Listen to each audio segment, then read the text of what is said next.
बिस्मिल्लाहिर्रहमानिर्रहीम। अस्सलाम वालेकुम। कैसे हैं आप सब? उम्मीद है कि आप सब ठीक होंगे, खुशबाश होंगे, घरों में आबाद होंगे। और ये मेरी वीडियो है गवर्नमेंट कॉलेज यूनिवर्सिटी फैसलाबाद के एमए उर्दू के सिलेबस के बारे में। इसमें आप सिलेबस के बारे में जानेंगे पार्ट 1 और पार्ट 2 के तफसील के साथ कि इसमें कौन से पेपर है, कितने पेपर है और हर पेपर के का कौन सा हिस्सा कितने मार्क्स का होगा, फिर पूरी डिटेल के इसका जो कोर्स लाइन है वो क्या है, कोर्स आउटलाइन सारी इसमें सारी डिटेल आपको दिखाई जाएगी।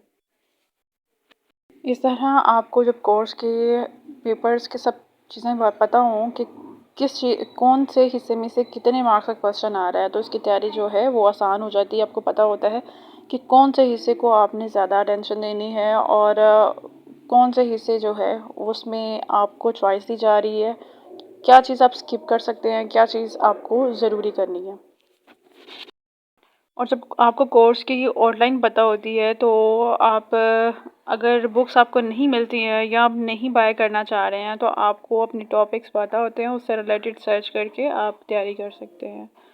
और तैयारी करने के लिए मेरा चैनल इस पे आपको पता है पंजाब यूनिवर्सिटी का मोस्टली कोर्स होता है, लेकिन अभी बाकी यूनिवर्सिटीज़ के भी अगर आप देखते हैं कोर्स आउटलाइन, उसमें भी सारे टॉपिक वही होते हैं। बस कुछ जगहों पे जो उनके क्वेश्चंस होते हैं ना, उनको पूछने का ढंग थोड़ा सा और होता है। तो मोस्टली जो है वो किसी का थोड़ा सा शॉर्ट है, किसी का थोड़ा सा लॉन्ग है, लेकिन टॉपिक सबके वही हैं। और इवन अगर आपने किसी और यूनिवर्सिटी की आपको बुक मिल रही हैं तो आप उनसे भी इस्तेफ़ादा हासिल कर सकते हैं। और उम्मीद है आपके लिए ये वीडियो हेल्पफुल रही होगी। अपना बहुत ख्याल रखिएगा, दुआ में याद रखिएगा। फ़ी अमानिल्लाह।